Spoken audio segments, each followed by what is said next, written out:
kush një email, sepse është sistemi ngritën brenda ndërmarrjes publike, është departamenti, është kryeshefi ekzekutiv, është bordi drejtorëve, është Ministria e Ekonomisë dhe Zhvillimit Ekonomisë.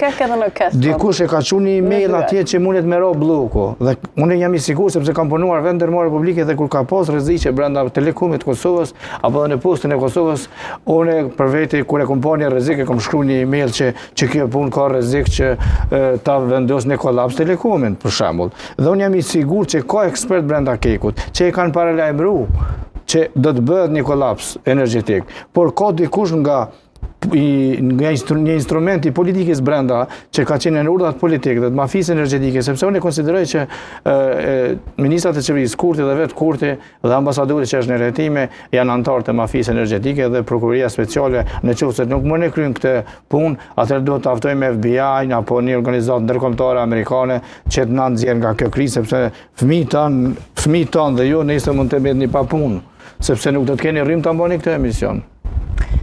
Zotri Belloaqa, mendoni edhe ju s'ma kishi ngriti një sër shqetësimesh sa i përket funksionimit të Kekut në këtë rast, a mund të ketë ndonjë keq menaxhimi i cili e solli energjinë elektrike në këtë situatë?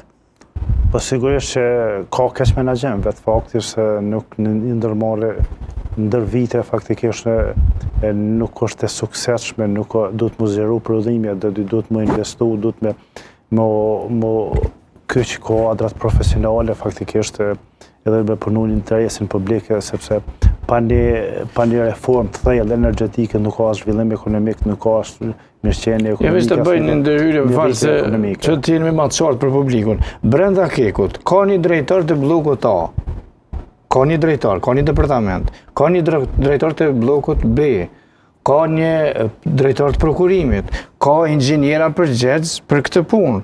Është bordi, është kryeshefi, prandaj ka emra dhe mbi emra, sepse zinxhiri është me persona të cilët kanë përgjegjësi. Ju jeni përgjegjës për këtë emision.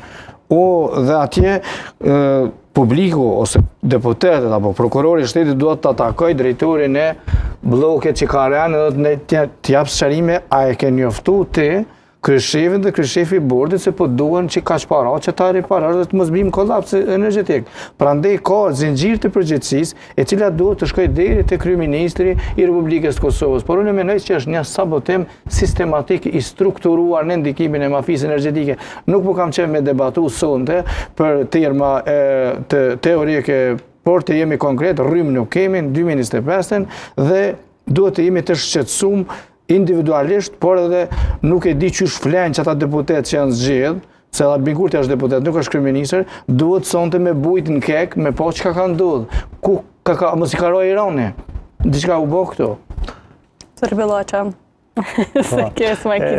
Faktikisht këtu në Kaqëndash mund ndërtuar, është e vërtetë që ne flam të ngjell mbi 12 miliard tonelata janë të supozuar të që në Kosovë faktikisht për kokë banor vendin e tretë në Evropë, mirë po edhe ne termocentral Kaqëndash mund ndërtu një termocentral i ri që 25 vite faktikisht. Ja, është bë kontrata e ka prishë kjo qeveri.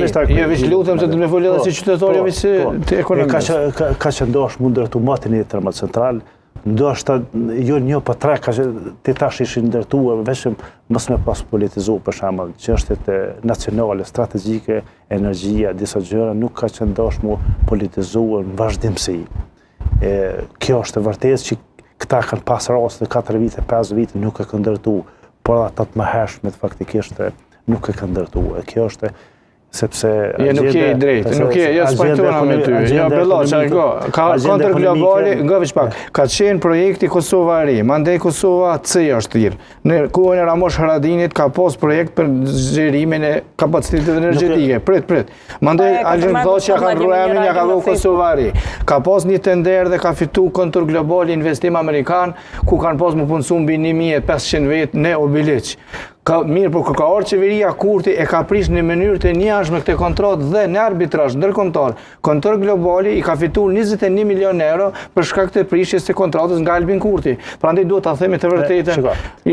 Mos e faj sot të tjerë se dikush ka bërë edhe veç Nisan.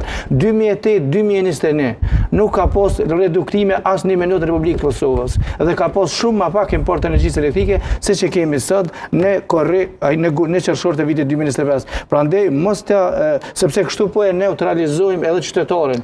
Ai që ka votuar Albin Kurtin sonte ka rrezik fëmijën e vet, se nuk ka rryma ka mu importu dhe ka mi ushtrejtu buka, ka mi ushtrejtu sheqeri, ka mi ushtrejtu vaji, me një fjalë ashtu shku poshta që po sepse duke ja gju fajin atyre që 20 vjet, që nuk është logjike, nuk është e vërtetë. Veç diçka. Unë nuk jam subjektiv para asnjë parti, asnjë pushtet. Qytetarët e Kosovës sot... Mos thuj si kanë bo ata për para, që s'pe i mbrujt, po e kanë bo kontur globale. Unë është drejta ja me mendimet e mija. Mirë, po s'më ne marrën faktin. Unë e flasë në bost faktin. Qytetarët e Kosovës, problemi në energjisë nuk e kanë zgjidhur. A e ka prish kontratën e kontur globale të Albin Kurti, po të veti. Tash unë nuk hi... Se është publike, pa po tutesh asha. Jo, absolutisht. A është publike që e ka prish? Unë se ekonomist flas. Po vështu i burë e ka prish se ka prish, ti se mos faqe ekonomist, se jena në gjirota. Po të të nangu qytetarët janë. Po. S'ka nevojë qytetarët me nguli gjirota. Lutem ta kryj mendimin. Me gjithë respektin.